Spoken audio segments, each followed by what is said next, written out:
Bonjour à toutes et tous. Bienvenue dans la session autour des politiques d'innovation. Je suis Antonin Bergeot et donc depuis plus d'un an maintenant, on a eu différents rapports qui se sont succédés et qui, statistique après statistique, ont démontré le décrochage européen. Et parmi l'Europe, la France en particulier décroche à différents niveaux. On a un décrochage qui se voit clairement au niveau technologique. Et donc, il se poursuit derrière, au bout de la chaîne, dans un décrochage économique et en définitive impacte notre prospérité. Et ce décrochage, il est clairement imputable à nos dépenses de recherche et développement. On peut voir assez clairement dans les chiffres de dépenses de R&D en pourcentage du PIB que la France, à 2,2% du PIB, et l'Europe, au même niveau, dépense infiniment moins que les États-Unis. Pour vous donner un ordre de grandeur de la différence, les États-Unis dépensent...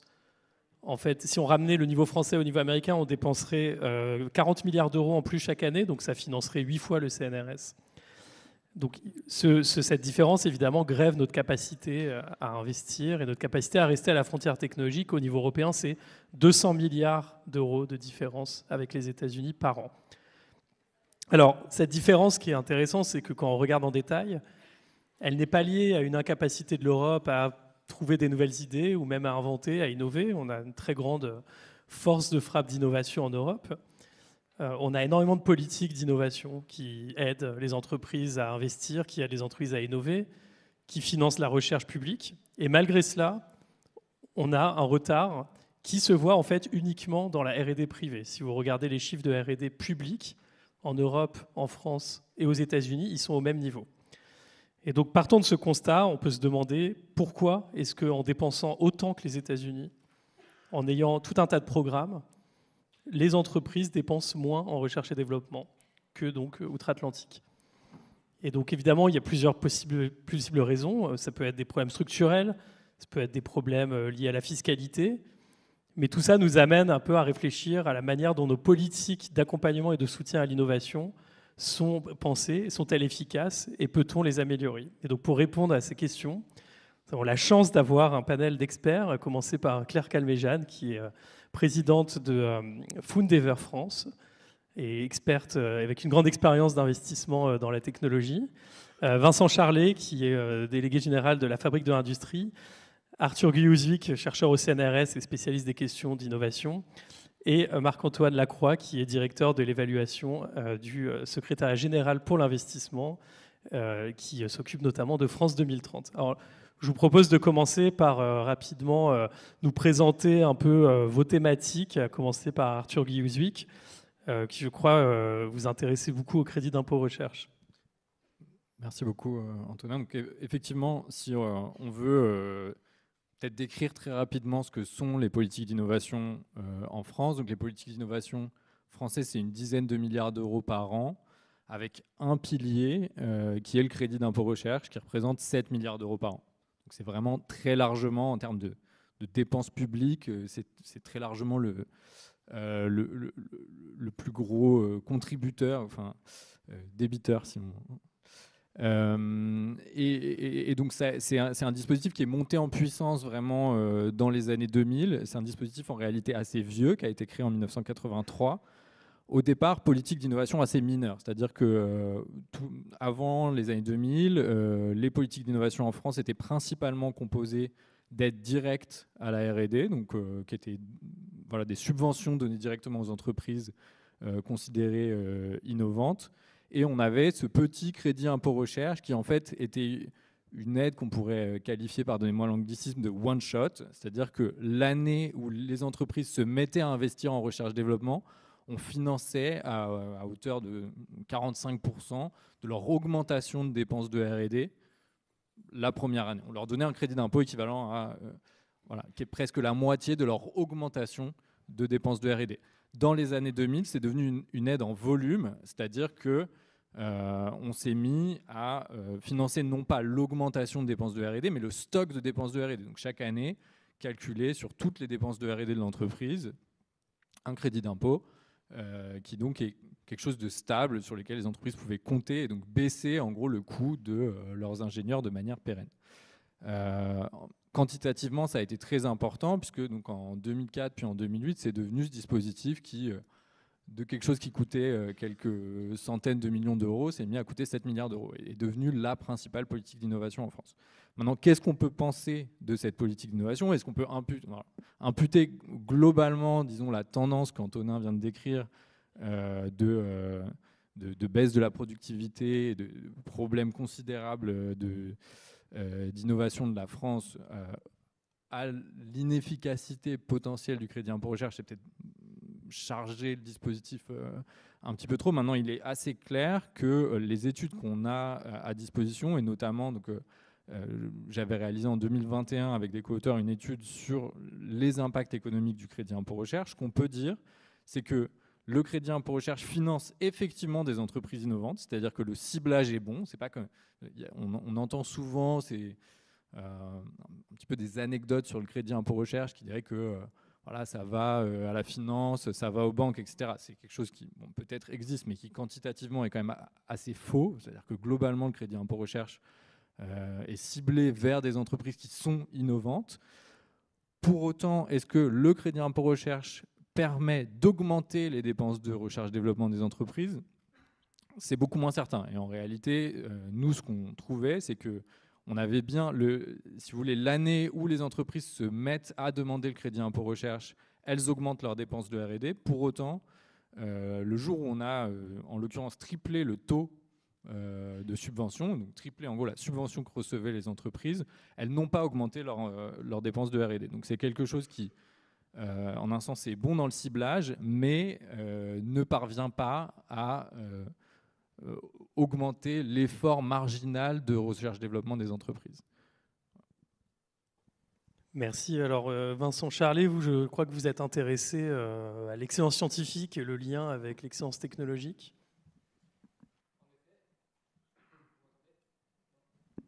Oui, c'est bon. Bonjour à toutes et tous, merci beaucoup pour cette invitation. Et je me suis d'abord demandé, en étant invité à cette conférence, pourquoi parler des politiques d'innovation au GECO? Moi, je vous propose ma version de la réponse. Je crois qu'on entend un peu partout, aussi bien dans nos apéritifs privés que quand on écoute les infos, une sorte de peur du déclassement. On comprend bien intuitivement que la croissance ne s'arrête jamais, que le progrès technique ne s'arrête jamais et qu'il ne fait pas de cadeau aux perdants ou même à ceux qui marqueraient une pause. Et pourtant, on comprend bien aussi que ça coûte cher. Ça a déjà été évoqué à 2 reprises. Et de l'argent public, il n'y en a pas beaucoup. Et donc, on est face à ce dilemme en disant au nom de quoi est-ce qu'il faudrait mettre si cher dans des trucs qui sont quand même un peu risqués et dans des batailles technologiques qu'on risque de perdre. Et donc, Antonin fait allusion à une étude qu'on a faite à la Fabrique il y a peu de temps, que vous pouvez trouver sur Internet. On s'est intéressé aux brevets de rupture, c'est-à-dire les brevets qui sont pas très nombreux, mais à très fort impact. Les brevets qu'on observe dans des technologies dites disruptives. Et pour ces brevets-là, on suit en fait un peu comme une rivière, on pourrait dire l'écoulement de la connaissance. Ça commence dans les laboratoires. Les chercheurs écrivent des publications. Certaines de ces publications vont être reprises par des brevets. Et puis certains de ces brevets vont ensuite être repris par d'autres brevets. Et c'est comme ça que la science vient nourrir l'innovation. Et donc, on a fait, comme des hydrologues, on a fait différents relevés le long du fleuve pour voir quelles étaient les parts de marché, les pourcentages des différents pays à ces différents jalons. Et il y a quelque chose de très frappant qui apparaît. La France, l'Europe ont globalement une position très décevante dans ces technologies de rupture, dans ces brevets à fort impact. C'est pour ça qu'on essaie de comprendre, entre guillemets, comment on peut faire mieux ou pourquoi on est si mauvais. Et il y a 2 modèles qui apparaissent. Ce qu'on pourrait appeler le modèle asiatique, c'est-à-dire le Japon et la Corée principalement, réussissent à monter en puissance tout au long du fleuve. C'est-à-dire que le Japon, par exemple, ça représente 4% des publications scientifiques dans le monde, c'est pas mirifique. Mais à la fin, après avoir constamment amélioré sa puissance de frappe, donc les publications scientifiques qui concernent les domaines de rupture, les publications scientifiques excellentes qui vont être prises par des brevets, etc., etc. À la fin, c'est 22% de ces brevets de rupture. C'est-à-dire qu'à partir d'une position initiale qui représente même pas 1/20 de la science mondiale, le Japon finit par représenter un quart des technologies de rupture, c'est-à-dire les nouvelles batteries pour véhicules électriques, l'ordinateur quantique, l'ARN messager. On travaille sur un échantillon de 12 technologies, je ne vous en fais pas la liste. Ça, c'est le premier modèle. Donc ça veut dire quoi? Ça veut dire que ces pays-là, le Japon et la Corée, ils ont un système publico-industriel, administrativo-industriel, qui est capable de monter en cadence, de monter en puissance au fur et à mesure qu'on se rapproche des marchés, qu'on se rapproche de l'aval d'innovation. Le deuxième modèle, c'est le modèle américain. Alors, les États-Unis sont un grand pays, donc ils représentent 18% de la science mondiale. Un papier sur 5 qui est écrit par des scientifiques est écrit dans les laboratoires américains. En revanche, quand on descend un petit peu ce fameux fleuve et qu'on s'intéresse juste au point de passage entre la science et l'innovation, c'est-à-dire juste les articles qui vont être jugés dignes d'intérêt par ceux qui, quelques jours plus tard ou quelques années plus tard, déposeront un brevet. Alors là, la science américaine, c'est 37%. Ça veut dire que la science américaine, elle est absolument incontournable pour tous les industriels du monde qui déposent des brevets.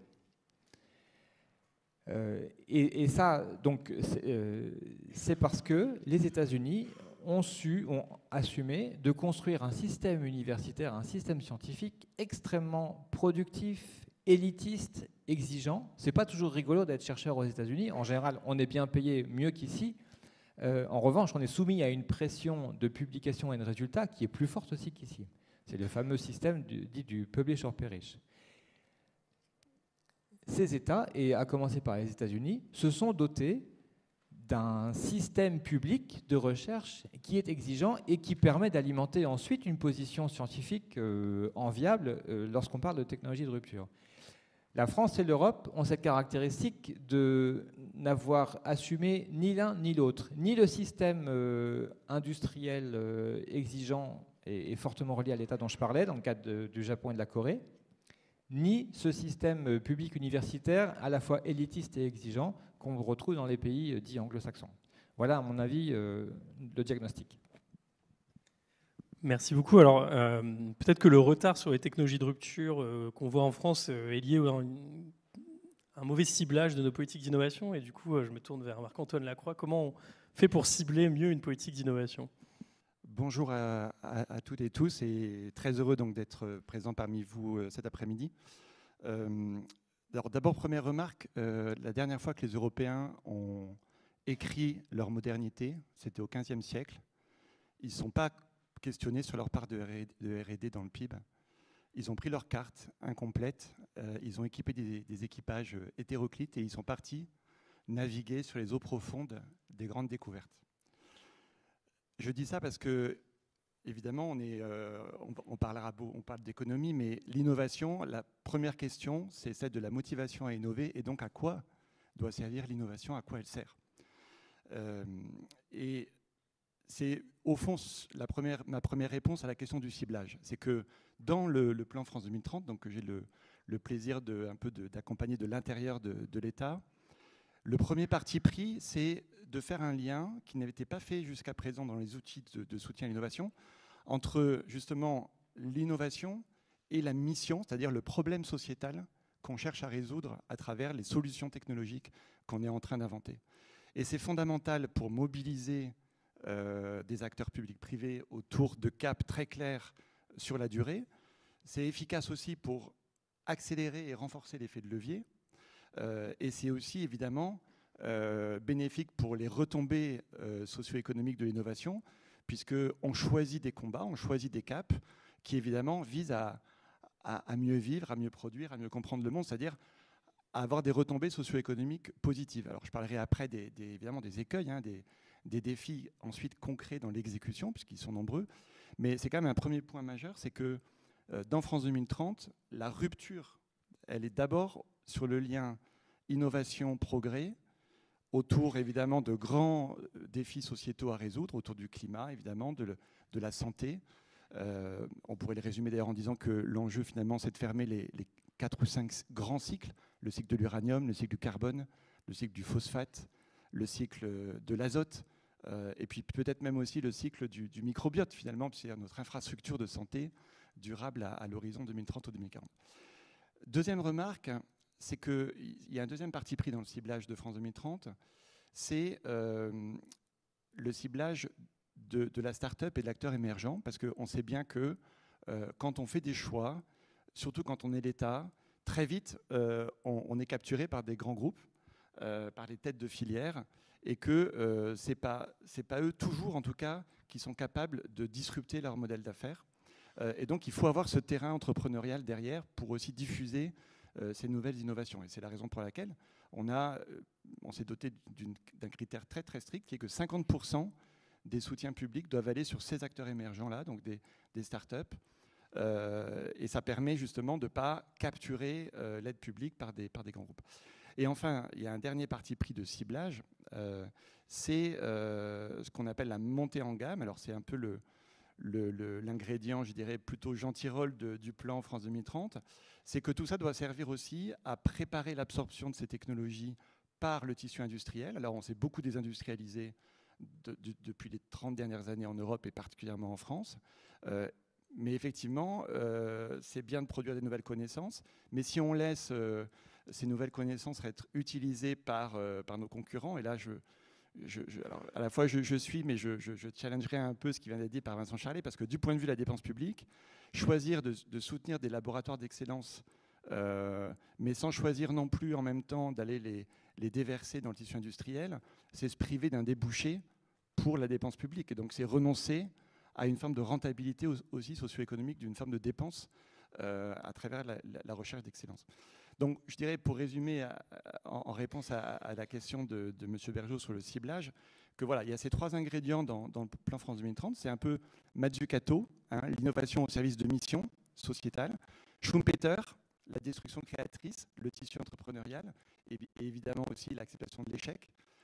Et puis la montée en gamme, donc plutôt l'ingrédient gentil-rôle, c'est-à-dire cibler des technologies et des secteurs à forte intensité technologique pour réindustrialiser par la technologie. Alors évidemment, dans cette navigation en eau profonde de l'innovation, il y a des récifs qui sont très nombreux. 3 rapides, évidemment, le récif technologique. Alors c'est pas tant de se tromper de technologie, hein, on refait pas du tout le plan calcul. L'idée n'est pas du tout d'avoir un plan quinquennal à 5 ans sur X ou Y technologie. C'est plutôt d'avoir un panier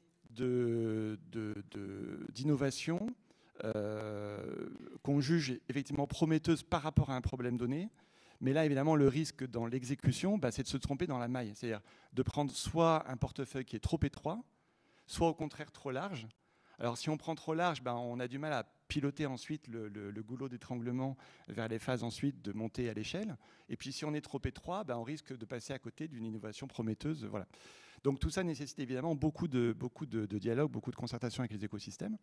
Le deuxième défi opérationnel, évidemment, il est propre à l'État. Il est de se laisser au fil de l'eau dépassé par ce qu'on appelle le démon bureaucratique, et donc de passer de ses bonnes intentions à finalement à l'enfer bureaucratique, des reporting, des KPI, etc. Et donc pour l'instant on arrive plutôt bien à gérer cet écueil, mais effectivement il y a un peu d'ingénierie quand on veut réussir à faire à la fois cet équilibre entre de la techno de rupture et de l'intégration de l'amont vers l'aval. Mais il faut évidemment être vigilant sur les délais et sur le temps pour pas que la décision administrative, évidemment, se heurte au mur bureaucratique. Et de ce point de vue, on est évidemment très vigilant, notamment dans mon pôle évaluation, à tenir les délais, à l'agilité du système. Donc voilà un peu les premiers éléments de réponse sur le ciblage. Donc voilà, ciblage sur des défis sociétaux. Sinon, l'innovation ne mobilise pas et elle épuise plus qu'elle mobilise. Et ciblage aussi sur, évidemment, les startups pour porter cette innovation, et puis sur la montée en gamme industrielle pour que ces innovations débouchent sur du bien-être et du mieux produire. Merci. Et du coup, on va terminer avec l'expérience terrain, on va dire, que Claire Calmejane, vous, de votre point de vue, est-ce que ces politiques d'innovation telles qu'elles sont décrites résonnent avec votre expérience d'investisseur?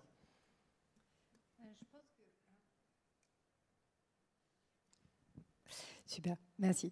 Avant de l'expérience d'investisseur, je pense que l'expérience de travailler en entreprise et comment cette innovation arrive dans l'entreprise.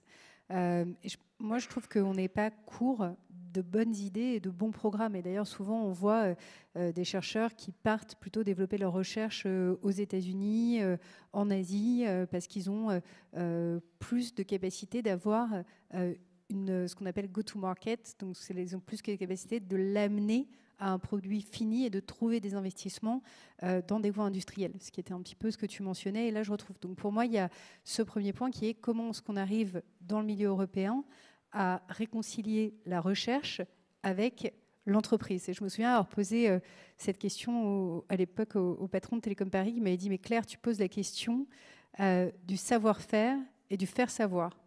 Et ce n'est pas le même métier de savoir-faire, qui est ton métier, et de faire savoir, qui est le métier du chercheur. » J'ai trouvé que c'était quand même une définition hyper intéressante. Et je m'étais dit, tiens, moi qui travaille depuis 20 ans dans les nouvelles technologies et qui les amène au plus proche du consommateur et du client, c'est intéressant d'avoir cette différence de point de vue en se disant, et c'est deux métiers différents.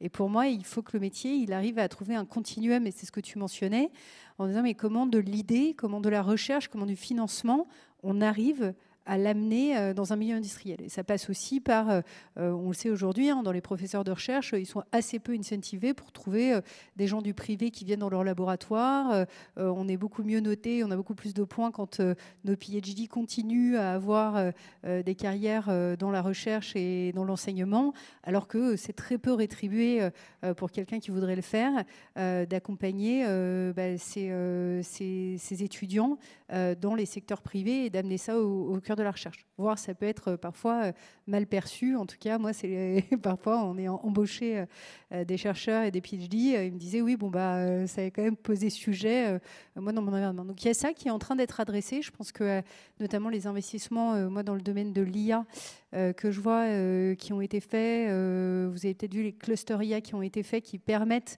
d'avoir du continuum, de former, d'investir. Ils vont dans ce sens d'aller. Donc on est au début, mais c'était quand même un bon starter pour aller de l'avant. Donc pour moi, c'est le premier point, comment on bridge la recherche avec le public et le privé. Le deuxième, c'est moi, ça fait plus de 20 ans que je travaille en entreprise. Je fais des passages dans la recherche américaine, et aussi soutenir la recherche française au sein d'HEC. Mais ça fait 20 ans que je fais les allers-retours, que je travaille dans des comités exécutifs français. Et ce qu'on peut s'apercevoir, c'est deux choses. Un, il y a un manque de compétences dans les conseils d'administration et dans les comités exécutifs sur la prise en main de la technologie.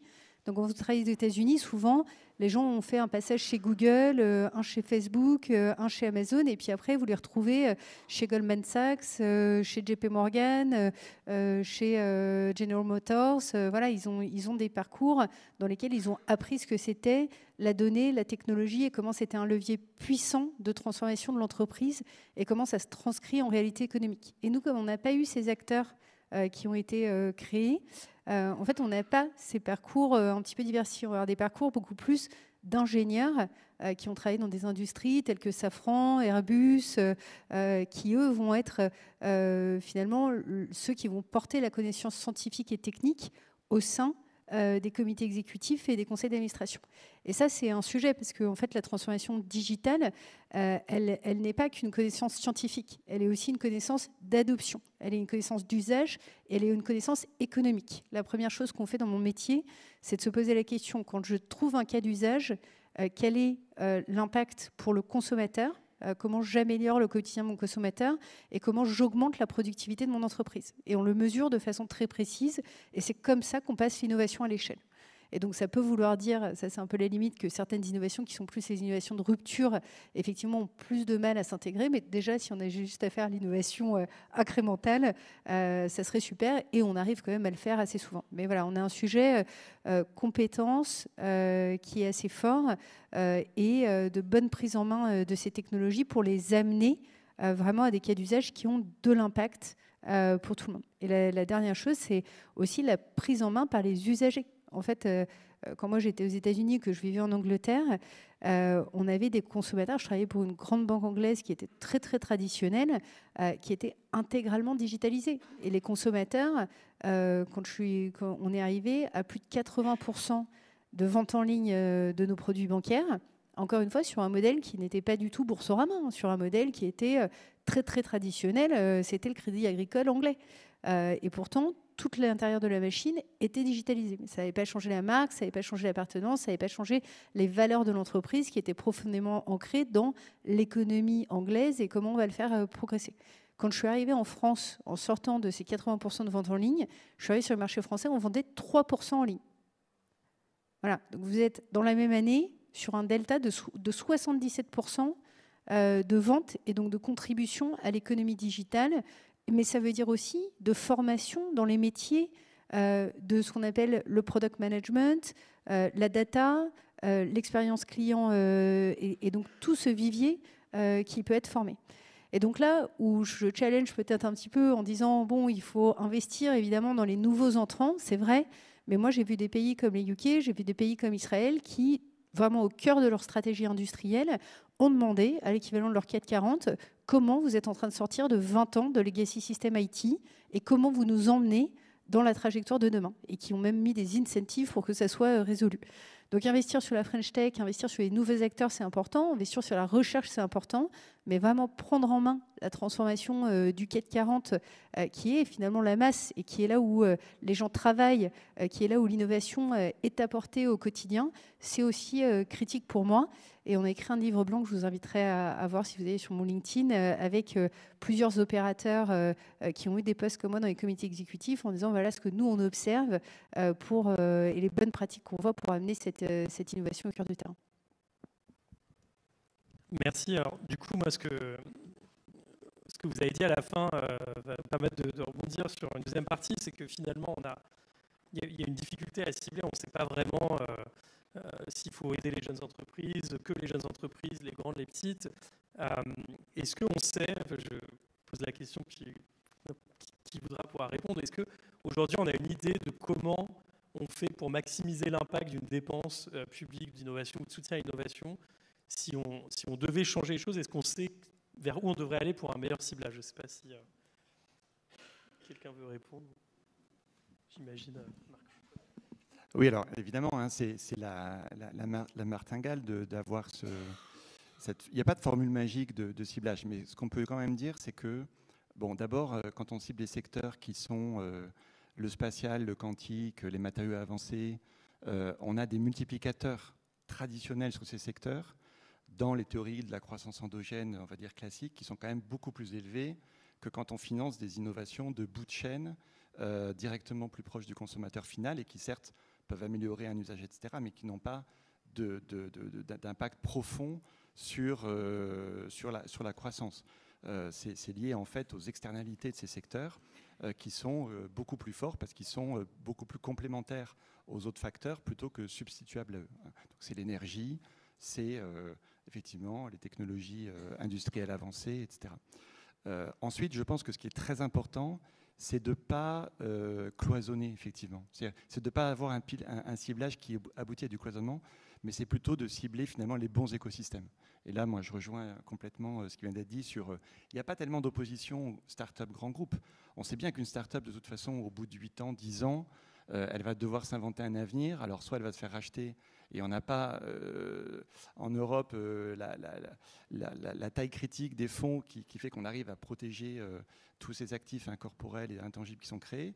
Donc, souvent, c'est vrai que la bonne solution, c'est de piloter une forme d'adossement ou de rachat ou d'absorption par un grand groupe. Encore faut-il ensuite que le grand groupe soit capable de mobiliser effectivement des compétences pour tirer le meilleur parti de cette innovation et pas l'étouffer.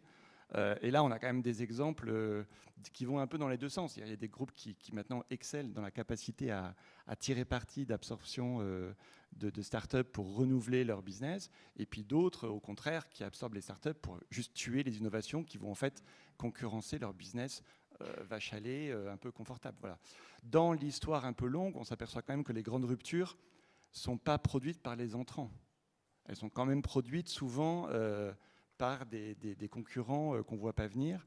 Et c'est d'ailleurs toute la différence entre le tissu industriel américain, par exemple, qui renouvelle tous les 10-15 ans ses grands leaders, au tissu européen, où on a depuis 30 ans effectivement, les mêmes entreprises, avec ce qu'on appelle en jargon économique l'élasticité de la productivité à l'intensité de R&D qui décline. C'est-à-dire qu'on voit bien que même si on arrivait à augmenter le volume de R&D, en fait, on n'arrive pas à ce que cette R&D supplémentaire améliore d'autant finalement les gains de productivité et donc notre capacité à vendre mieux et à produire plus avec moindre quantité d'input. Voilà.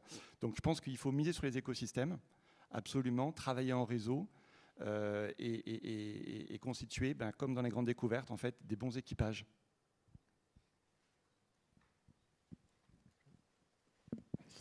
Donc la question posée est comment faire pour que chaque euro dépensé dans l'innovation soit plus efficace demain qu'aujourd'hui ou qu'hier. Alors, personnellement, moi je laisse de côté l'écosystème des startups parce qu'il est déjà pas mal évoqué et je n'ai pas d'expertise particulière à ajouter à ça. Et donc, je vous ai dit tout à l'heure, à mon avis, les États européens et la France en particulier ont deux faiblesses. La première, c'est une recherche insuffisamment excellente. Et la deuxième, c'est un système industriel ou politico-industriel qui n'arrive pas à porter sur le marché, à monter en cadence les filières de demain. L'automobile électrique, la mobilité à l'hydrogène, l'acier bas carbone, etc. Alors, comment on fait pour rendre la recherche académique plus performante, c'est-à-dire les résultats qui sortent des laboratoires avec plus d'impact une fois qu'ils arrivent sur les marchés? Je ne sais pas si c'est la seule façon de faire, mais en tout cas, ceux qui y arrivent ont suivi tous à peu près le même modèle, celui que j'appelais tout à l'heure modèle anglo-saxon. C'est un système plus inégalitaire. Je crois qu'il faut bien... Il faut poser les termes. C'est pas très marrant, mais c'est un système dans lequel, quand vous êtes en fin de carrière, vous avez des salaires nettement plus élevés que quand vous êtes ici en Europe en fin de carrière.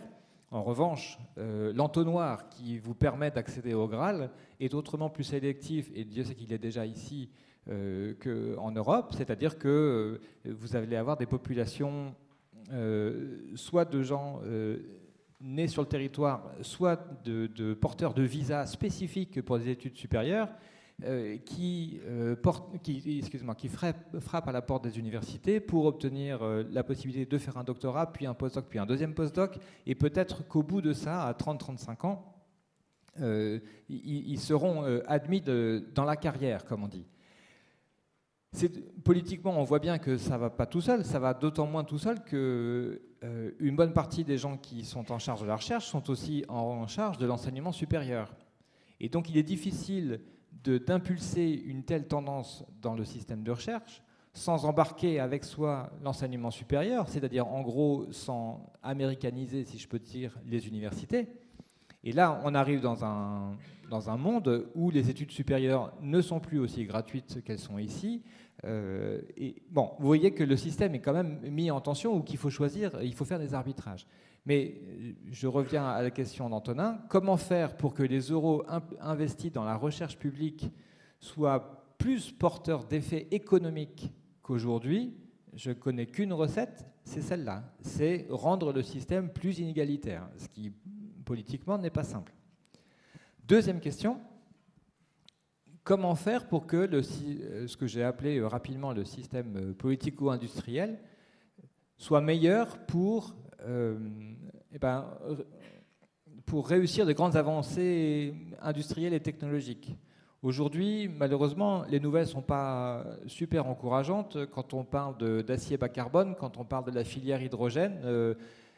Il y a eu des tas d'espoirs qui ont été mis, mais on a le sentiment que ces aventures technologiques récentes vont ressembler à celles d'il n'y a pas très longtemps sur le photovoltaïque, c'est-à-dire que les capitaux publics et privés qui ont été investis dans ces technologies ont été finalement rincés par l'hégémonie chinoise, alors que quelques générations avant, on se souvient encore avec émotion du fait que la France avait su se doter de la dissuasion dans le domaine militaire nucléaire, du nucléaire civil, du TGV, etc., etc. Comment on fait pour réussir ça?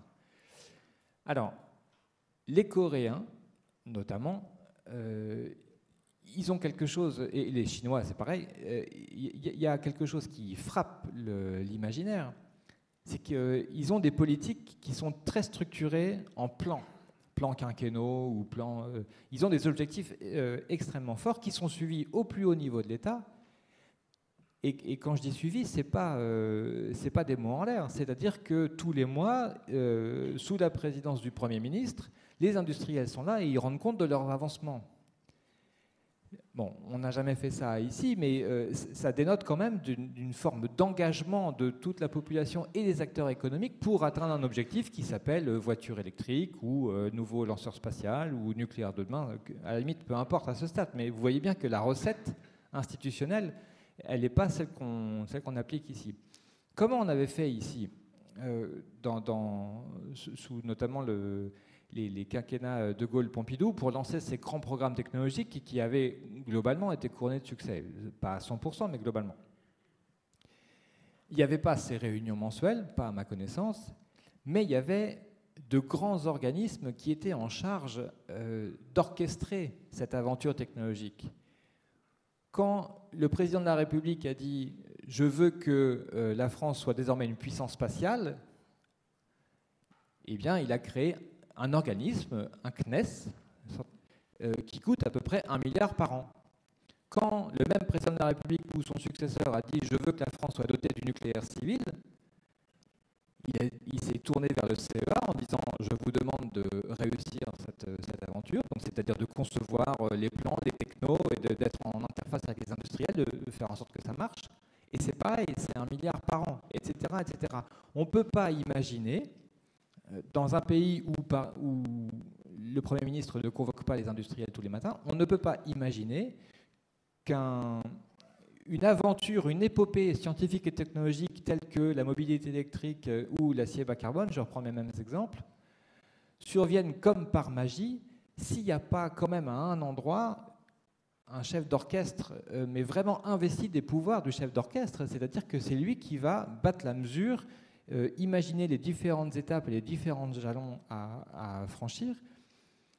Et encore une fois, je pense que cet étage-là, ce rouage, on l'a perdu en route. Il était assez présent, assez prégnant dans la France des années 60-70. Il ne l'est plus aujourd'hui et à mon avis, ça manque. J'aurais voulu revenir sur deux choses. D'une part, la question du ciblage qui a été évoquée par Marc-Antoine Lacroix et aussi la question évoquée par Vincent Charlet de l'élitisme du système de politique d'innovation. Donc, sur le ciblage, je pense que y a vraiment eu un mouvement de long terme, disons, où on a rendu les politiques d'innovation de plus en plus décentralisées. C'est ce que je mentionnais avec le crédit impôt recherche, mais je pense que c'est vraiment assez important à comprendre. On se retrouve aujourd'hui dans un système de politique d'innovation où on considère que les entreprises savent dans quoi il est bon de dépenser de la R&D, elles savent quel est leur marché de débouchés, et donc dans le fond, l'État n'a pas son mot à dire réellement sur quelle est la dépense fiscale, quelle est la dépense de politique d'innovation associée d'une part au crédit impôt recherche, mais aussi si vous êtes une jeune entreprise, vous êtes éligible de droit au programme Jeunes Entreprises Innovantes. Donc en fait, disons 80% des aides à l'innovation en France sont attribuées en quelque sorte de droit, c'est-à-dire qu'on considère que les entreprises savent, elles sont sur un marché et elles connaissent leurs débouchés, et si jamais elles n'ont pas de débouchés et qu'elles font faillite rapidement, bon, ça ne coûtera pas cher très longtemps. On a fait ce choix-là plutôt qu'un choix très dirigé, donc, par rapport à ces aides décentralisées, on aurait pu choisir des aides beaucoup plus centralisées. Le cas, je pense, de France 2030 est un type de dispositif d'aide beaucoup plus centralisé, où on choisit les technologies qui méritent un soutien public, et au sein de ces technologies, on choisit les entreprises qui méritent un soutien public. Donc c'est très centralisé. Ce dont on a eu peur, je pense, à une époque, c'est, disons, l'effet Concorde. C'est-à-dire le Concorde, cet avion ultra rapide, bijou technologique, mais finalement pas vraiment de demande sociale derrière, très faible marché, et donc dépenses, soutien à la R&D, soutien scientifique, etc. Tout ça pourquoi? Quelque chose pour lequel, en réalité, il n'y avait pas de besoin social. Mais aujourd'hui, disons, on est assez loin dans la décentralisation des politiques d'innovation. Si on regarde sur les montants qu'on dépense, c'est très décentralisé. Et lié à ça et à cette question de l'excellence et des inégalités dans le système, je pense qu'il est assez clair que même si on a bien identifié les défis technologiques auxquels on doit répondre, on va avoir un certain nombre d'entreprises qui vont pouvoir être aidées, qui vont vouloir faire de la recherche-développement sur ces sujets. Certaines seront très bonnes, d'autres seront moins bonnes. Aujourd'hui, ce qui se passe avec les aides décentralisées, c'est que toutes les entreprises sont aidées de la même manière. Enfin, on a un taux fixe, tout le monde est aidé de la même manière. En fait, on a été très peu élitiste dans notre manière d'aider les entreprises. On l'est à nouveau un petit peu avec des dispositifs comme France 2030, on l'était un petit peu avec des aides BPI comme les concours d'innovation, etc. Mais c'est en fait des aides qui, quantitativement, sont assez marginales par rapport au total de ce qu'on dépense. Donc, on a été très peu élitiste en se disant, on va avoir ce qu'on veut, c'est faire émerger des acteurs les soutenir de manière un petit peu fixe, et ensuite on aura des leaders qui vont émerger grâce à ces aides. C'est évidemment, dans une trajectoire de finances publiques assez contrainte comme c'est la nôtre, c'est évidemment une stratégie assez coûteuse de financer tout le monde et d'être assez peu élitiste par rapport à faire une sélection un petit peu restreinte des lauréats, comme c'est le cas par exemple aux États-Unis avec le programme SBIR, où il y a clairement une concurrence assez forte pour obtenir les aides. Et c'est quelque chose dont on s'était jusqu'à récemment un petit peu éloigné. Bon, alors du coup, on a un peu parlé de politique industrielle et de ce qui a changé depuis les grands projets des années 60. Claire Camgène, je ne sais pas si ça vous évoque quelque chose. D'après vous, est-ce qu'on pourrait réussir à refaire ce qu'on a fait à cette époque-là, en France ou peut-être en Europe? En fait, c'est à toi qu'on devrait poser la question, puisque Antonin publie régulièrement sur ce sujet. Mais moi, je pense qu'il faut continuer l'effort. Il y a quand même de l'effort qui a été mis pour financer les technologies de rupture. Il y a de l'effort qui a été mis dans l'éducation et dans la formation, ce qui est très important. Comment est-ce qu'on a le talent qui a la capacité, au-delà d'avoir des super ingénieurs en IA, comme on en a dans Mistral, qu'est-ce qu'on peut avoir comme apport de personnes qui vont implémenter cette innovation. Et après, je reviens un petit peu sur la renégociation des acquis, et c'est quelque chose qu'Antonin et moi, on discute souvent, c'est à un moment, on envisage par exemple le 28e régime qui permettrait aux entreprises de ne pas avoir à dealer avec les 27 régulations des États membres, mais de pouvoir bénéficier d'un régime unique pour pouvoir s'implémenter à travers les différentes régions européennes. Mais, et tu en parlerais beaucoup mieux que moi, mais ça demande aussi une renonciation des acquis. Donc ça, c'est un mouvement qui est en cours. Il y a une enquête de l'Union européenne qui est en cours, qui vient de se clore, je crois, il y a une dizaine de jours, qui porte sur la mise en place du 28e régime en disant, est-ce qu'on pourrait adopter ça? Parce qu'il ne faut pas se leurrer, quand on disait, oui, on rachète des entreprises, moi, pour l'avoir fait des startups, des jeunes pousses, pour l'avoir fait plusieurs fois, vous pouvez être sûr que dans les 6 mois qui suivent, la première personne qui vient frapper à votre porte, c'est le régulateur, en demandant comment ça remplit tous les standards d'une entreprise qui existe depuis plus de 150 ans. Non, l'entreprise qui a moins de 3 ans ou 6 ans d'expérience, d'existence, elle ne remplit pas les mêmes normes et les mêmes standards que l'intégralité de mes business. Et donc ça, c'est difficile à intégrer. Donc comment est-ce qu'on aide en fait à aller chercher ce marché qui est un marché moins fragmenté, qu'on est moins face à de la régulation? Et pour moi, si on ne résout pas cette question, on va avoir un challenge qui est là. Mais bon, c'est entre nos mains, c'est en train de se jouer maintenant, et c'est quelque chose qu'il faut continuer à supporter. La deuxième chose, c'est que, comme je mentionnais, je pense qu'il y a eu beaucoup d'efforts de l'investissement public, mais il faut le relais du privé. Et donc ça, pour moi, ça passe aussi par la retraite par capitalisation, qui reste un des seuls leviers pour aller financer des entreprises de tech qui soient assez grosses. Et ça passe aussi par l'éducation financière des citoyens pour qu'ils comprennent la prise de risque. Quand vous allez à New York, quasiment tout le temps, votre Uber ou votre taxi jaune va vous dire « Je suis en train de trader, voilà les 3 actions que j'ai achetées, je fais, alors chacun fait ce qu'il veut, mais je peux faire de la volatilité sur les crypto-monnaies, je n'encourage pas ça, mais voilà, quand vous en parlez, c'est leur activité. Ça fait partie de leur culture, dans leur culture et de la façon dont ils ont été éduqués, de faire fructifier le capital, de monter une entreprise, d'avoir ça. Alors, ils ont plein de défauts, ils en parlent beaucoup mieux que moi, mais en tout cas, il faut arriver à débloquer cette capacité d'investir à large échelle et de nous donner chacun la capacité de construire l'Europe de demain. Donc pour moi, la politique industrielle, elle passe, par ce 28e régime, 2, par débloquer la retraite par capitalisation pour débloquer les capitaux, pour créer ces géants technologiques. Et après, on a déjà discuté de ce qu'il fallait faire des côtés recherche et des côtés direction. Voilà, si je pouvais juste... Moi, je vais le dire parce que j'ai piloté du crédit impôt recherche. C'est super sur le papier. Je vais être un petit peu cynique, mais sur la réalité, je pense que parfois, ça coûte aussi cher de faire du crédit impôt recherche et d'embaucher les gens que les bénéfices qu'on a à la fin. Enfin, faut se rendre compte parfois que vraiment, quand je parle de la régulation, de la bureaucratie, de ce que c'est, il faut qu'on arrive à surmonter ces challenges.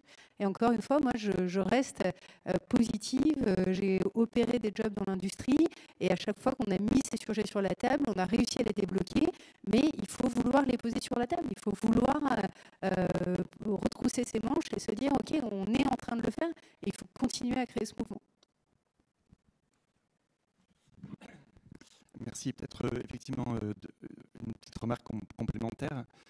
Moi, il se trouve que dans une vie antérieure, j'ai été aussi entrepreneur, enfin à la tête d'une start-up. Et c'est vrai que par rapport à ce qui vient d'être dit sur la sélectivité, enfin sur l'élitisme, pour une start-up, c'est quand même souvent plus acceptable de passer du temps avec l'État pour expliquer son projet, avec en face de jurys qui vont venir sélectionner une forme d'excellence, plutôt que de le passer avec des inspecteurs des impôts pour justifier une dépense de R&D au titre du crédit d'impôt recherche. Pourquoi ? Parce que d'abord, on apprend aussi dans le dialogue, et que quand on dialogue avec des jurys, qui sont souvent de très très bonne qualité, on se challenge aussi sur la qualité de son propre projet, de sa promesse de valeur, etc. Donc c'est une remarque effectivement par rapport à la contrainte budgétaire aussi, c'est-à-dire que mieux vaut dépenser un peu d'argent à structurer des jurys, à faire un peu d'ingénierie, d'appel à projets intelligents qui permettent de sélectionner une véritable excellence, plutôt que cet argent-là le mettre dans du guichet un peu ouvert, qui génère aussi pas mal de coûts de structure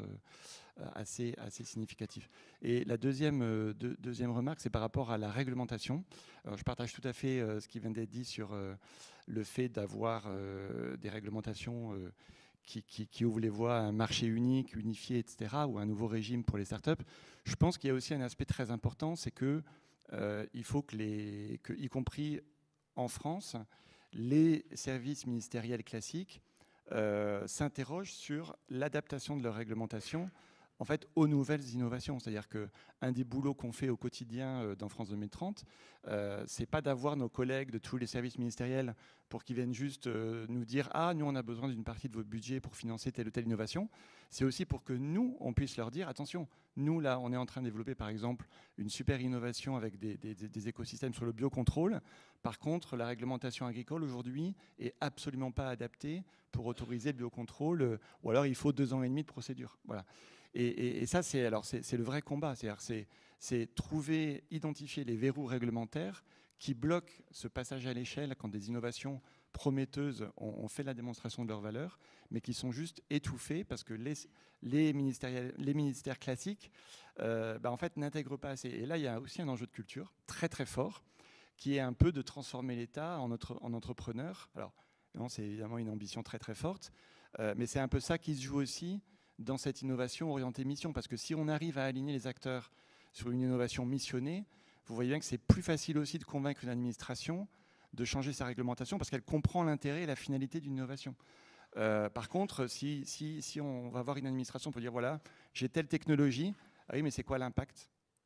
Ah ben je ne sais pas, effectivement, ça peut autant détruire la biodiversité que décarboner, etc. Donc voilà, donc c'est aussi l'intérêt d'avoir quelques missions claires, c'est aussi d'accélérer cette adaptation des réglementations, y compris au niveau national, même si je partage complètement au niveau européen, évidemment, ensuite, pour trouver son marché, le jour où on aura un régime unifié, ça ira plus vite.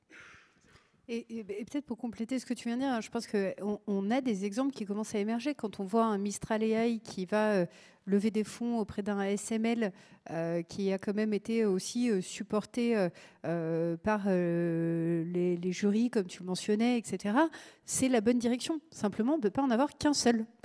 Quand tu demandais est-ce qu'on peut reproduire les années 60, on ne peut pas avoir qu'un Mistral. Il faut que l'équivalent de H Company, qui, elle, était plus dans l'agentique, arrive à percer. Il en faut d'autres, il faut des alternatives pour que les entreprises du privé, elles puissent travailler avec une multitude d'acteurs. On ne peut pas mettre tout dans un seul acteur. Donc on voit des mouvements qui se créent qui sont les bons, mais il faut réussir à en avoir un deuxième et un troisième. Et on voit aussi que ça crée de la stimulation quand même assez forte. Par exemple, dans des industries en plus de défense, quand on voit l'alliance franco-allemande autour d'une start-up qui s'appelle Helsing, qui va construire des drones avec de l'IA assez avancée, on voit que Safran répond tout de suite en achetant Preligence, et là en l'intégrant, en créant Safran AI, et en allant s'intégrer et mettre cette offre. Et du coup, ça offre de la crédibilité à l'acteur numéro 2, qui est plutôt un nouvel entrant, plutôt un disrupteur, comme tu le mentionnais, parce qu'on va se retrouver sur des appels d'offres, publics ou à grande échelle, sur lesquels on va avoir un acteur traditionnel qui a sa branche IA, et puis un autre acteur qui est là. Et moi, dans la boîte dans laquelle je travaille, elle a été fondée il y a 30 ans par 2 Français, qui après ont été rachetés 2 Américains. Et certes, c'est 2 Français qui habitent aujourd'hui aux États-Unis, mais ils ont monté un business qui fait 4 milliards et qui est le 3e milliard mondial. Donc on l'a fait, on peut le refaire, et il faut continuer à le faire. Mais il faut arriver à le porter.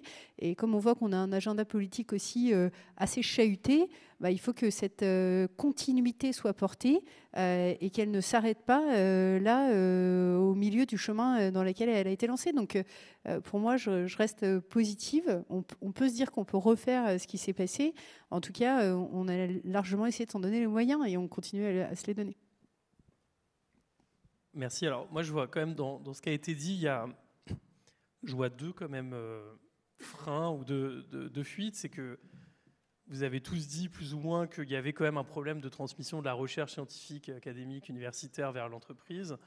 Et puis qu'il y avait aussi un manque de culture entrepreneuriale scientifique dans nos dirigeants, et qui explique peut-être parfois des régulations qui sont mal adaptées. Alors ma question du coup, c'est comment on fait pour d'une part rapprocher les universités des entreprises, et comment on fait pour avoir une régulation qui est, on va dire, qui écoute un peu plus en tout cas les entreprises.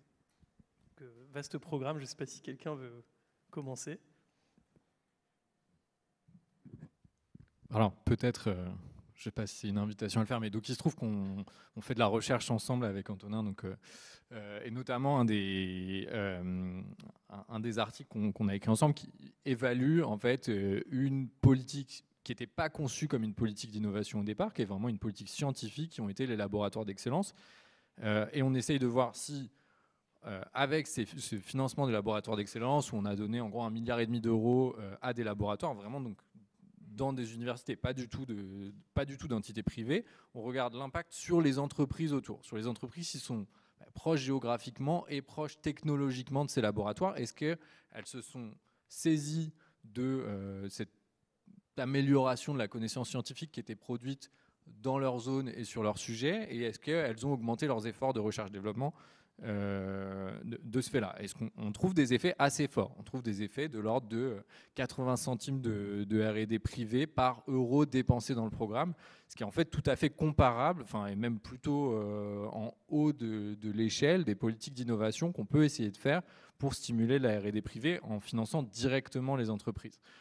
Donc c'est, je pense, vraiment un signal fort que faire bouger la frontière scientifique et la frontière technologique avec, en produisant plus de connaissances, c'est quelque chose auquel les entreprises sont sensibles, et c'est vraiment à ça que les entreprises réagissent, d'une manière sans doute très élitiste, c'est-à-dire qu'il y a des tas d'entreprises qui sont très loin de la frontière technologique, qui en fait vont pas du tout pouvoir se saisir de ces résultats, vont pas du tout pouvoir générer des innovations de rupture sur la base des nouvelles connaissances scientifiques à leur disposition, parce qu'elles ont des procédés, des produits qui sont en réalité trop éloignés de la frontière et trop différents de ce qui se fait en sciences. Mais voilà, on voit que des programmes de ce type-là, de financement vraiment orientés sciences, sont efficaces pour augmenter l'innovation d'une part, c'est-à-dire que ce qu'on voit notamment, c'est que les brevets deviennent de meilleure qualité, citent plus de sciences, etc. Et surtout augmenter les inputs, augmenter les intrants de R&D, plus d'ingénieurs. Ça, c'est efficace. Après, quelle médiation de ça, c'est-à-dire comment est-ce qu'on améliore encore ça en faisant des programmes qui non seulement financent des laboratoires excellents en sciences, mais qui en plus de ça font de la transmission de cette connaissance aux industriels. C'est une question un petit peu ouverte et en réalité, on a très peu d'évaluation à ce sujet-là. C'est-à-dire qu'on a des partenariats publics-privés de recherche qui existent, mais il y a des dispositifs publics de partenariats publics-privés de recherche, mais assez peu d'évaluation là-dessus. Peut-être rapidement, mais pour prolonger sur finalement les mécanismes un peu de transfert. Effectivement, donc, les LabEx ont montré qu'en bougeant la frontière scientifique, ça a bougé aussi quelque part effectivement les comportements des startups. Alors il y a d'autres mécanismes qui existent beaucoup plus volontaristes, par exemple les SAT, dont le boulot est de vraiment faire ce transfert. De ce point de vue, on a nous réalisé une étude d'évaluation récente sur l'efficacité des SAT justement qui démontre une vraie efficacité, c'est-à-dire un vrai impact positif sur à la fois l'investissement en R&D des startups et aussi sur leur trajectoire de performance en valeur ajoutée à plus long terme, lorsqu'elles justement achètent des brevets issus justement des SAT, c'est-à-dire avec une action très volontariste de transfert de la part des SAT. Alors, cela étant dit, moi je pense qu'il y a quand même une difficulté d'échelle. C'est-à-dire que j'entends bien qu'effectivement il y a des effets positifs. La question c'est, ok, mais est-ce que ces effets ils sont suffisamment massifs pour faire changer un peu l'état du monde ou pas? Il me semble que la réponse est plutôt aujourd'hui, malheureusement, négative. Pourquoi? Parce qu'en fait, on a un système, on a un tissu, notamment régional, qui est quand même assez spécialisé dans les stratégies de spécialisation à la fois d'innovation et d'industrialisation. En clair, ce n'est pas les mêmes territoires où on a les pôles scientifiques d'excellence qui sont ceux qui vont industrialiser. Quand vous regardez une carte de l'intensité d'industrialisation, vous voyez qu'en fait c'est très polarisé évidemment dans le nord de la France, à la fois géographiquement et sectoriellement, aéronautique, électronique dans la vallée de Kroll, etc. Donc on a une difficulté, c'est que comme territorialement on a des stratégies de spécialisation qui sont très très polarisées, et ben ce déversement naturel d'écosystèmes il ne se fait pas aussi rapidement qu'on pourrait le penser. Il nécessite effectivement des passerelles, souvent au niveau justement plus national. Alors, moi j'aime pas trop le terme grand programme parce que je pense qu'on ne reviendra pas à des grands plans de filière très top-down. Le monde ne fonctionne plus comme ça. Il fonctionne beaucoup plus en réseau, beaucoup plus en horizontalité. Mais effectivement, alors dans France 2030, on a un instrument qui est la stratégie d'accélération où on a en amont un programme de recherche qui est construit avec les industriels pour que les équipements de recherche et que les projets de recherche soient un peu fabriqués pour les besoins des filières aval. Mais on n'enferme pas ni sectoriellement, ni territorialement. On raisonne par grandes problématiques sociétales, là encore. Comment résoudre telle maladie rare, comment progresser sur la filière quantique. Donc c'est aussi une méthode. Alors, le recul manque encore pour voir l'impact de cette nouvelle approche, mais c'est l'idée d'avoir au niveau national des instruments d'intégration amont-aval pour que les gens qui produisent la recherche et des connaissances soient beaucoup plus en lien avec ceux qui vont les utiliser, et ça quasiment nativement, c'est-à-dire au démarrage de la stratégie, et de ne pas cesser ensuite de les faire se dialoguer entre eux, y compris pour anticiper les pivots. Parce qu'en fait, le problème de l'innovation un peu dirigée, c'est qu'évidemment, il y a du pivotement en permanence. On n'arrive jamais exactement au produit auquel qu'on avait estimé initialement. Ça ne veut pas dire qu'il faut stopper, mais ça veut dire qu'il faut accompagner le pivotement. Et ça, c'est probablement effectivement ce qui est le plus compliqué. Éviter le stop and go et en même temps être sensible aux signaux aussi d'échec et accompagner les pivotements qui sont stratégiques.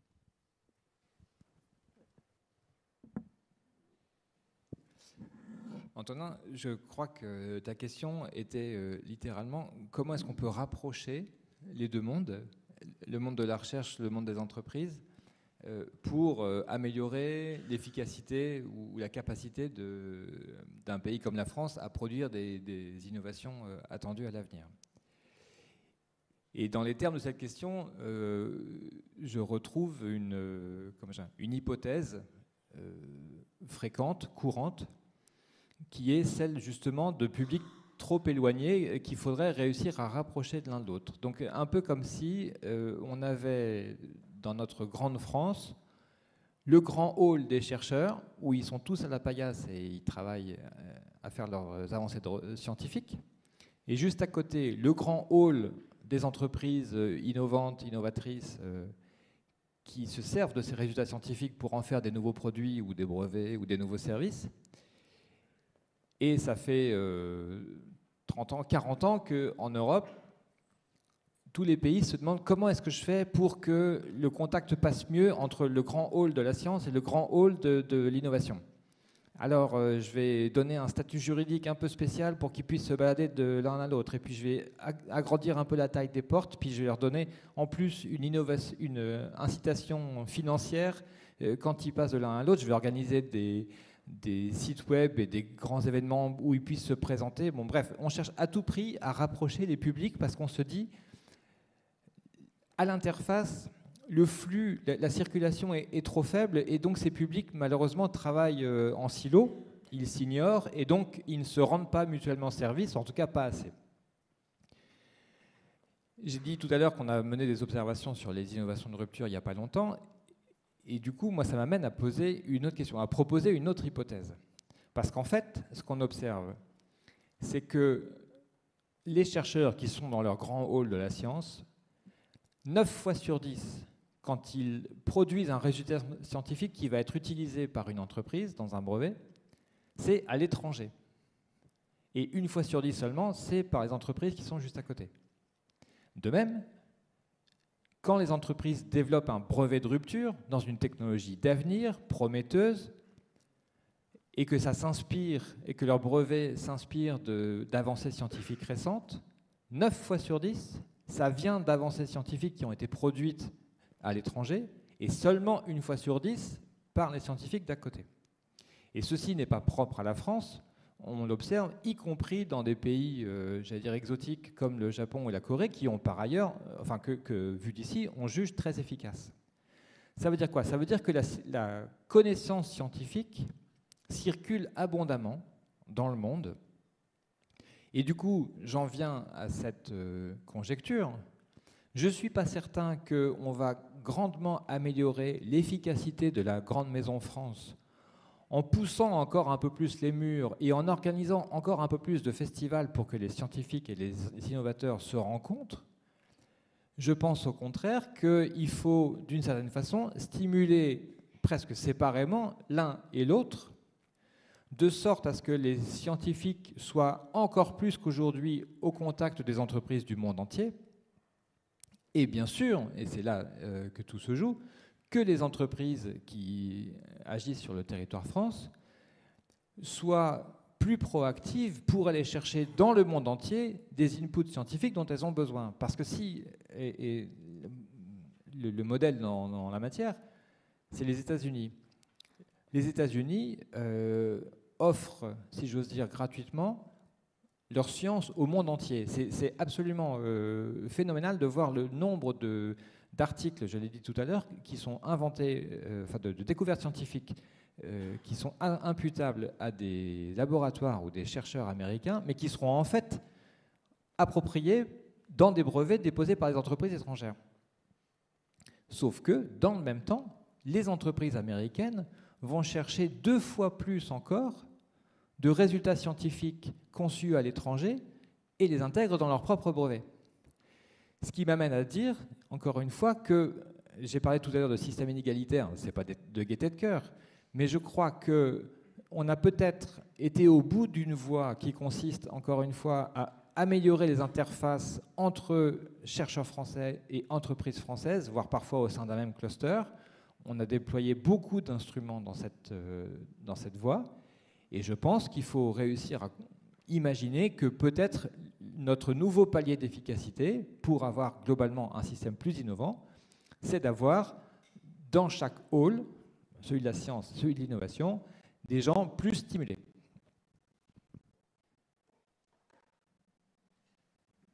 Bien, merci. Alors, on a beaucoup parlé des États-Unis tout au long de cette conversation. Et une question peut-être un peu naïve, mais puisque ça marche mieux aux États-Unis, pourquoi est-ce qu'on ne copie pas leur politique d'innovation en Europe ou en France?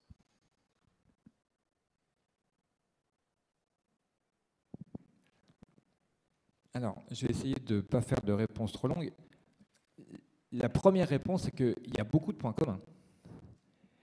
Vue d'avion, l'économie américaine et l'économie française, l'industrie américaine et l'industrie française se ressemblent beaucoup en termes de déficit commercial, poids de l'industrie dans le PIB, poids des biens de haute technologie dans les exportations, poids des services numériques dans la balance commerciale, etc. etc.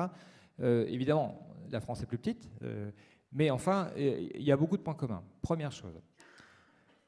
Deuxièmement, les États-Unis investissent beaucoup plus, Antonin l'a rappelé en introduction, dans l'innovation que la France. Donc ça serait une différence à combler. Et là, pardon, mais il ne suffit pas d'un claquement de doigts. Le grand écart entre les deux, c'est que ça se passe du côté du privé. Donc ça veut dire quoi? Ça veut dire que l'économie américaine se régénère, si j'ose dire, plus vite. Elle se transforme plus vite que l'économie française ou que l'économie européenne d'ailleurs, dans lesquels les secteurs industriels qui ont parfois 100 ans d'âge ont gardé une place plus importante. Et donc, dans le secteur du numérique en particulier, ou des biotech, qui sont apparus plus récemment, ils occupent une place très importante dans tous les investissements qui sont faits dans la R&D aux États-Unis, et plus modeste ici. Donc, comment on fait pour copier? Ça a été déjà un peu évoqué, c'est à la fois culturel, capitalistique, réglementaire et financier, bien sûr. L'autre grande différence que je vois, c'est le rôle du ministère de la Défense. Alors, en gros, en France, retenez qu'on dépense entre 60 et 70 milliards d'euros chaque année dans la R&D. À peu près à moitié des euros publics et des euros privés. C'est des moitiés à la louche carrée. Et puis au milieu de ça, donc l'essentiel, c'est d'une part une quasi-moitié pour le financement de la recherche publique dans les universités, donc l'avancement de la connaissance, à l'INRA, l'INSERM au service de politique publique. Une autre quasi-moitié, c'est ce que les entreprises dépensent spontanément pour améliorer leur stylo plume, leur micro-ondes et tous les produits qu'elles nous proposent. Et au milieu de ça, vous avez un domaine intermédiaire qui, je vais appeler ça les stratégies d'accélération. On les trouve notamment dans France 2030, mais j'utilise ce terme de façon générique, c'est-à-dire un peu à l'image des grands programmes Pompidoliens auxquels je faisais allusion tout à l'heure. C'est tous ces instruments dans lesquels l'État investit de façon déterminée et descendante en disant le nucléaire c'est important, l'aéronautique c'est important, on la soutient, etc. Et vous allez, avec ces quelques milliards, inventer l'avion de demain. Et donc, symboliquement c'est très fort, numériquement c'est une minorité par rapport aux 70 milliards auxquels je faisais allusion. Je reviens à la différence entre France et les États-Unis. Elle est là, la différence. C'est-à-dire que le ministère américain de la Défense, qui dispose d'un budget considérable par comparaison avec le ministère français, consacre une partie de ses efforts à soutenir la recherche, le développement et l'innovation, notamment dans ses programmes descendants. C'est vrai aussi du ministère de l'Énergie sur le nucléaire. Et là, on a une habitude, il faut bien l'avouer, plus réduite dans le fonctionnement de nos institutions. Claire, peut-être, qui connaît... Non. connais bien mieux les États-Unis que nous. Non, mais je pense que la réponse était très bien apportée sur les différents facteurs.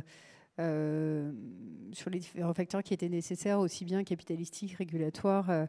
Voilà, je pense qu'ils ont quand même, quand je parlais de Mistral et d'ASML, ils ont réussi à créer une dizaine de géants technologiques qui est aujourd'hui, comme tu mentionnais, à régénérer leur économie, qui a créé des leaders qui étaient équipés avec ces capacités et que c'est ça qui les différencie fortement par rapport à nous. Donc tu vois, ils ont aujourd'hui, et puis ça les finance. Enfin, et je pense que je ne sais pas quel. Donc le modèle n'est pas transfinancement sur lequel ils peuvent taxer tous leurs GAFAM ou je ne sais plus comment ils s'appellent, les FANG ou comme ça change de nom tous les matins, mais bon, ils peuvent les taxer et puis ça leur finance la plupart de leurs politiques.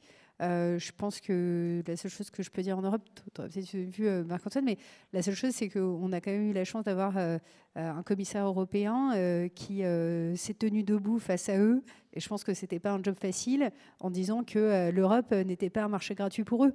Et que s'ils déployaient de la technologie chez nous, ils paieraient aussi leurs taxes en Europe et que ça nous permet de nous financer. Donc je pense qu'il faut tenir là où on en est. Il faut créer et continuer à créer, nous, ces entreprises technologiques avec l'échelle qui n'est pas celle des États-Unis, mais il faut continuer à tenir la barre et à le faire. Il y a la filière souveraineté qui a été créée pour faire ça. Et puis, il faut taxer. Il faut les taxer. Et moi, pour pouvoir nous financer cette transition et puis arriver à l'être. Et pour moi, ça ne bloque pas l'innovation. Quand j'ai vu des entrepreneurs qui étaient des pairs dire on ne nous laisse pas utiliser les LLM de Llama et donc je ne vais pas pouvoir livrer mon innovation, j'étais là, mais les modèles les plus puissants, c'est les modèles chinois, ils sont open source, tout le monde peut les utiliser et ce n'est pas ça qui stoppe l'innovation. C'est une mauvaise compréhension de la technologie et de son application dans l'économie. Donc il y a des solutions et il faut aller chercher ces solutions et continuer à faire ça. Voilà. Mais tu nous donneras peut-être ta perspective parce que voilà. Non, je voulais juste être un peu l'éléphant dans la pièce sur est-ce que l'innovation, enfin sur le modèle justement d'innovation entre les grandes zones Europe, États-Unis et Chine, parce que est-ce que le salut de l'Europe est dans l'imitation américaine? Je ne crois pas. Alors moi, je suis le seul représentant de l'État ici, donc je vais prendre une casquette un peu politique publique, et donc plutôt politique et intérêt commun. Mais oui, je suis d'accord, il y a une force de frappe financière, elle est indéniable. Oui, il y a une prise de risque dans l'ADN culturel américain, et on a bien besoin de s'inspirer de cette prise de risque. Et on le fait d'ailleurs dans France 2030 sur des technos de rupture, le quantique, le spatial, le new space, etc. À côté de ça, je pense qu'on a des lignes de démarcation, des formes de lignes rouges assez fortes, et je pense que c'est bien et qu'il faut qu'on les maintienne en Europe. La première, c'est qu'on met quand même une innovation au service de la décarbonation et non pas au service de l'extraction fossile. Donc c'est quand même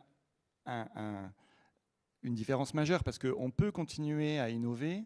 Si c'est pour plus habiter la Terre dans 20 ans, je ne vois pas ce qu'on aura vraiment gagné. Alors qu'il y a une vraie frontière technologique de l'innovation dans le vivant. C'est peut-être là qu'est la spécialisation européenne de demain, c'est-à-dire maîtriser l'atome, maîtriser la frontière de l'atome pour la mettre au service d'une meilleure compréhension du biologique, du minéral, et générer une civilisation de haute technologie, mais de durabilité et du vivant. Voilà, c'est peut-être un chemin pour l'Europe, j'en sais rien. En tout cas, la Chine, ça sera l'usine robotisée, humanoïde, et qui remplacera peut-être l'humain. Les États-Unis, évidemment, c'est la puissance numérique, avec sans doute ce qui va avec une puissance impériale, même si ils incitent les Européens à se réarmer. Et donc, est-ce que, au-delà évidemment de la puissance de frappe financière et de l'esprit de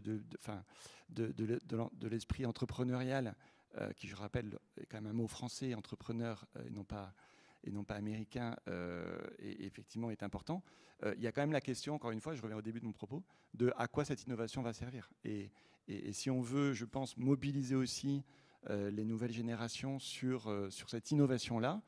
Pour le coup, l'Europe est quand même dans un déclin démographique. Elle aura besoin aussi d'attirer des nouveaux talents. Je pense que c'est aussi autour d'un narratif sur l'usage de l'innovation qui ne pourra pas être uniquement de se dire qu'on copie ou la Chine ou les Américains sur uniquement le numérique, même si on en aura besoin, mais pour faire peut-être autre chose que simplement du cloud ou de l'IA adossé à des générateurs charbon. Alors, je sais bien que les Américains sont aussi en train d'accélérer avec le couplage nucléaire data center.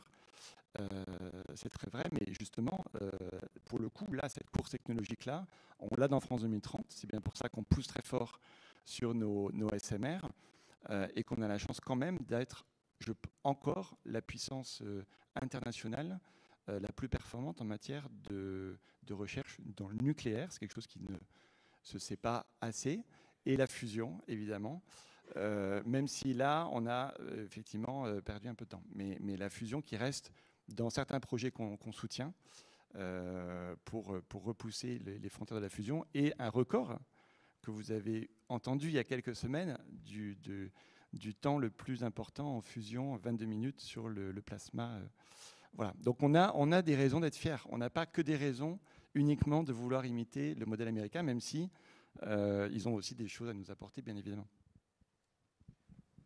Oui, je voulais peut-être juste clarifier un tout petit point sur ce qu'on appelle prise de risque dans les politiques d'innovation. Donc, il y a effectivement une partie côté financement privé, capital risque, etc., qui était un peu ce qui était mentionné auparavant de culture financière, d'à quel point les gens acceptent de prendre des risques. Et ça, bon, on peut prendre exemple sur les États-Unis si on veut ou pas. Enfin, je pense que c'est quelque chose d'assez indépendant finalement des politiques d'innovation. En revanche, ce qui est clair pour les politiques d'innovation et qui est beaucoup plus présent, je pense, dans la conception des politiques d'innovation américaines que des politiques d'innovation européennes, c'est la prise de risque. C'est-à-dire que vraiment les gouvernements, s'il y a bien des entités qui sont censées être un petit peu neutres au risque, ce sont les gouvernements, au sens où on va financer de toute façon plein de projets. Certains vont échouer, d'autres vont réussir, et aucun acteur financier privé n'aura suffisamment de masse pour se permettre d'être à ce point neutre au risque qu'un gouvernement. Et donc je pense que les États-Unis ont largement accepté cette neutralité au risque dans la conception des politiques d'innovation depuis longtemps, et c'est quelque chose avec lequel je pense qu'on a encore du mal dans la conception des politiques d'innovation françaises. Merci beaucoup. Alors, il nous reste quelques minutes pour prendre les questions du public. Je rappelle que d'ailleurs, vous pouvez les poser par SMS ou, j'imagine, en parlant très fort, en levant la main. Mais il y en a quelques-unes, donc je vais commencer, puis celui qui veut répondre prend le micro. On entend souvent parler de fuite de nos cerveaux. Qu'en est-il factuellement? Je ne sais pas si quelqu'un a des éléments là-dessus. En tout cas, on a parlé de la fuite des idées, mais est-ce que les cerveaux posent aussi un problème? Alors, je n'ai pas de chiffres récents sur les fuites des cerveaux.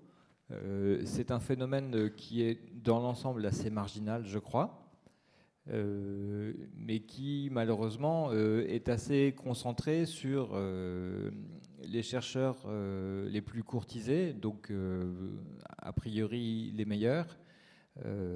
Donc c'est évidemment un phénomène qui ne sert pas la capacité scientifique d'un pays comme la France. Alors une question un petit peu plus générale. On est arrivé à plus d'un an après le rapport Draghi. Dans le rapport Draghi, il y a quand même beaucoup d'éléments dont on a parlé.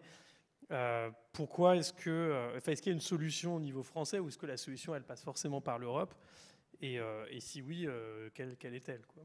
Comment on met d'accord tous les pays européens pour faire une politique d'innovation commune? Peut-être je me lance sur la dimension européenne pour dire d'abord que ça bouge au niveau européen, sans doute effectivement pas assez vite. D'ailleurs, Draghi l'a dit lui-même lors de l'anniversaire de 1 an de son rapport. Je pense qu'il y a des choses qui sont... alors, il y a des choses positives, par exemple l'idée de faire un fonds européen de compétitivité qui d'ailleurs va être un peu le produit exporté de France 2030 au niveau européen. C'est-à-dire que quand on regarde comment il est en train de s'élaborer, on retrouve beaucoup des caractéristiques du projet français, notamment l'idée d'avoir des grandes thématiques d'innovation à mission, l'idée de regrouper dans une même boîte à outils pas mal d'instruments d'intervention, donc les aides directes, mais aussi des outils de fonds propres, de dette, etc., des garanties de dette. Ça c'est plutôt pour les points, enfin pour les projets en cours. Alors moi, je trouve qu'il manque une réflexion vraiment sur un outil. Alors désolé pour l'acronyme, c'est les PIEC. Alors c'est un peu obscur, mais enfin c'est l'idée que on peut déroger au régime d'aide d'État sur des programmes d'intérêt communautaire. Mais attention, en fait, c'est juste une dérogation, mais l'argent, il vient bien des États. C'est-à-dire que la Commission autorise des financements de grands projets en dérogation des aides d'État, mais enfin, il faut quand même que ce soit les États qui payent. Alors, le problème de cet outil, il a été pas mal utilisé dans France 2030 sur les projets hydrogène, sur les projets...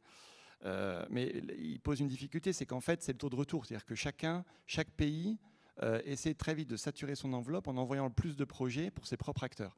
Et donc ça, finalement, c'est un outil européen, mais qui n'est pas vraiment conçu à l'échelle européenne du point de vue des spécialisations européennes. Donc ça, c'est, je pense, un chantier vraiment urgent à accélérer au niveau européen, c'est de construire des spécialisations européennes où, oui, on accepte de renoncer à faire certaines choses parce qu'on se met d'accord avec le voisin, parce qu'on trouve qu'il a un avantage comparatif à faire une partie de la chaîne de valeur, et nous, on renonce, mais parce qu'on sait que voilà, soit les Allemands, soit les Néerlandais, etc.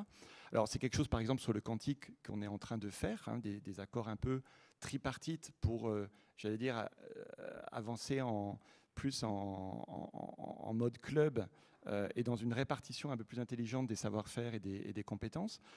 Mais je veux dire, la boîte à outils européenne n'a pas encore suffisamment évolué pour accompagner ça, quoi. C'est-à-dire qu'elle est restée un petit peu sur un logiciel de dérogation finalement aux règles du droit de la concurrence. Donc ça, c'est un peu embêtant. Et dernier point où je trouve qu'il y a une avancée, c'est quand même les clauses locales, c'est-à-dire la protection par l'achat local quand on développe des innovations et qu'on les industrialise, l'Europe autorise de plus en plus à déroger justement aux règles de la concurrence pour privilégier l'achat local, c'est-à-dire la souveraineté dans l'achat des composants, etc.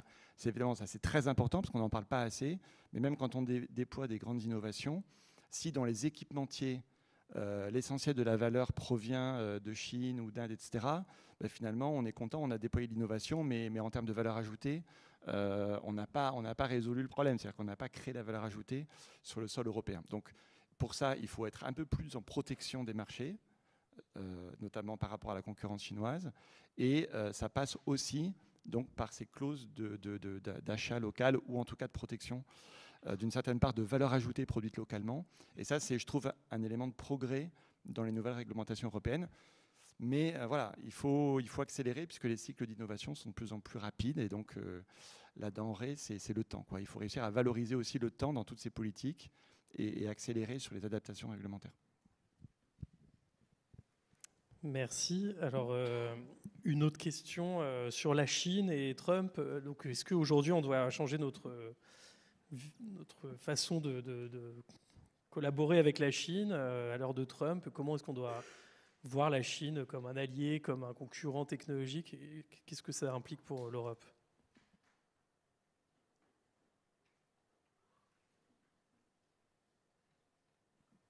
Alors, c'est pas parce que Trump s'est détourné de ses alliés, dont nous, que la Chine devient mécaniquement un allié de l'Europe. En tout cas, sur le plan industriel, il n'y a pas photo. La Chine entretient sa capacité de rival, de concurrent industriel des pays européens notamment, et ne s'embarrasse pas beaucoup de principes moraux pour sursubventionner ses industriels, casser les prix, de faire en sorte, bref, de découler au maximum les produits made in China en Europe. Et donc, en tout cas dans les milieux industriels, l'idée qui circule beaucoup serait en fait de réussir à imposer aux Chinois à peu près l'équivalent de ce qu'ils nous ont imposé pendant 20 ou 30 ans, c'est-à-dire, écoutez, si vous voulez vendre des produits, une voiture électrique, bientôt peut-être des avions ou des trains, au marché européen, eh ben, faites seulement, mais vous les produisez en Europe. Donc on va créer des joint ventures. Vous allez d'ailleurs au passage nous ouvrir vos portefeuilles de brevets pour qu'on apprenne à faire aussi bien que vous. Donc, je ne dis pas que ça sera facile à faire, mais c'est ce genre d'alliance, puisque c'était le mot qui était contenu dans la question, qui est souvent évoqué en ce moment. Merci. Bon, donc pour la dernière question et le mot de la fin, pour finir sur une note un peu plus optimiste, est-ce que vous pouvez me donner des exemples de succès européens technologiques récents, qu'on finisse quand même un peu avec le sourire? Alors évidemment, oui, quelques-unes. En fait, nous, dans notre quotidien, évidemment, on suit très près les premières mondiales, les premières innovations, au moins au niveau européen. Donc on citait tout à l'heure le plasma, hein. On a quand même fait des progrès, on fait des progrès assez fulgurants en matière de fusion. Hein. D'ailleurs, je rappelle que l'Allemagne va annoncer un objectif à 2040 également de maîtriser la technologie de fusion. Alors après, dans l'exploitation, évidemment, on parle quand même d'un horizon beaucoup plus éloigné, mais ça progresse très vite. Dans le quantique, aujourd'hui, la France vend 20% des ordinateurs quantiques dans le monde. C'était encore il y a quelques années une espèce de rêve, la suprématie quantique. Voilà, on a des premiers qubits embarqués dans des supercalculateurs qui permettent d'améliorer de plus de 100 millions les puissances de calcul d'un exascale classique. Et ça, pour tout ce qu'on évoquait tout à l'heure sur les nouvelles protéines, la transformation éventuellement du carbone pour en faire un actif valorisable, fermer le cycle de l'azote, résoudre des... Voilà, enfin, on a un boulevard. Et moi, à titre personnel, là, je prends une casquette perso, je pense que c'est beaucoup plus cette rupture technologique-là, le quantique, que l'IA, sur laquelle l'Europe doit se positionner sur la rupture, hein, j'entends bien. Sur l'IA, en fait, on est en réalité dans de la recombinaison. Non, mais dire qu'on est dans la recombinaison, comme l'était l'imprimerie, qui a quand même évidemment énormément révolutionné le monde, mais finalement, le paradoxe, c'est que l'imprimerie à l'époque de Gutenberg, c'était une recombinaison, c'était pas une innovation de rupture, hein, ça a été plutôt sortir du sentier à la dépendance technologique que la Chine avait avec la xylographie pour simplement recombiner et développer l'imprimerie. Le quantique, c'est autre chose. On change vraiment d'échelle et on peut avoir avec le quantique, d'abord évidemment, maintenir notre sécurité nucléaire, notamment sur les clés. Hein. Je rappelle que l'enjeu, il est quand même d'avoir des satellites sécurisés grâce à des clés quantiques et à la cryptographie post-quantique. Là, il y a une course entre tous les États là-dessus. Et c'est important de continuer à investir pour ne pas perdre l'avance qu'on a. En tout cas, rester dans le pelon de tête des technos. Donc voilà, je pourrais encore en citer plein, mais plus dans le domaine du transport maritime. On a des cargos maintenant véliques. On envoie des cargos dans l'espace pour les futures stations orbitales. Voilà. Non, il y a plein de motifs d'espérer. Mais encore une fois, à chaque fois, ce n'est pas une innovation pour l'innovation. C'est une innovation qui va résoudre des problèmes sociétaux. Et je pense que c'est ça qui doit nous mobiliser en tant qu'Européens. Ouais, non, mais pour compléter, moi je pense qu'on a quand même des super leaders mondiaux. On a par exemple dans les activités de marché, on a le leader mondial sur les infrastructures de marché qui s'appelle Murex, qui a été monté et qui a son siège en France. Moi quand j'étais à la Société Générale, on a été la première entreprise à transacter un euro digital wholesale au monde. Donc il y a eu les coquillages, il y a eu l'échange. Le premier euro digital qui était plutôt de nature wholesale, donc entreprise, qui a été tradé au monde, il a été fait par des Français. Voilà, donc on n'est pas short, j'en ai mentionné quelques autres tout à l'heure. Je pense qu'on n'est pas short de superbes initiatives. Après, ce que j'ai aussi envie de dire parfois, c'est défini français.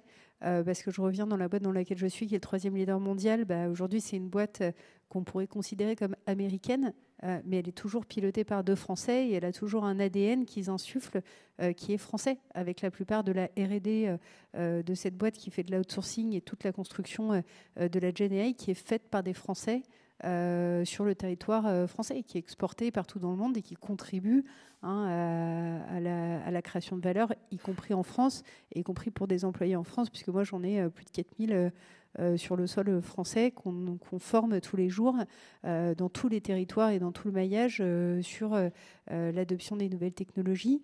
Et un autre exemple pour moi qui est assez flagrant, c'est une boîte qui s'appelle Snowflake, que vous connaissez peut-être, qui est une boîte qui manipule de la donnée, qui permet en fait d'avoir de l'élasticité, qui a été montée par 2 Français, qui aujourd'hui habitent aux États-Unis aussi, mais qui ont aussi un fort envie. Donc, est-ce que ces boîtes c'est quand même des patrons et des dirigeants qui ont un fort attachement pour leur pays et qui sont aussi faciles à convaincre pour monter les centres de R&D en France. Il y a toujours un fort tropisme émier et c'est important de ne pas louper ça. Et en tout cas, moi, c'est quelque chose que j'ai souvent défendu auprès de l'État en disant ce n'est pas parce que le siège social s'est déplacé qu'il est aux États-Unis qu'il ne faut pas aller chercher à construire des projets avec eux. Eux, ils ont juste...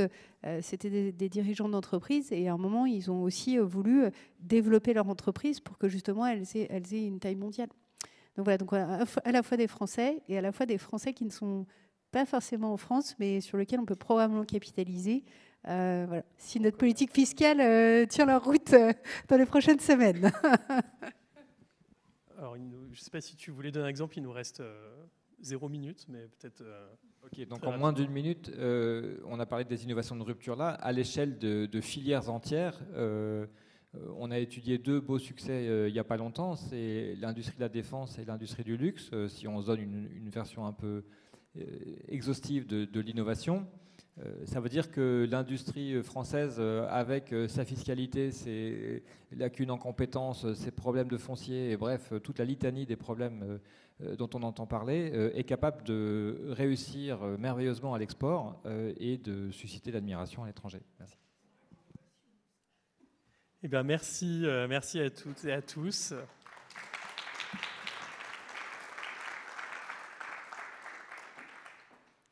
Bon, je ne vais pas faire de conclusion, mais voilà, vous avez vu qu'on ne manque pas d'idées et de bons exemples à suivre. Donc, on se reverra l'année prochaine pour refaire le point sur les politiques d'innovation. Merci beaucoup.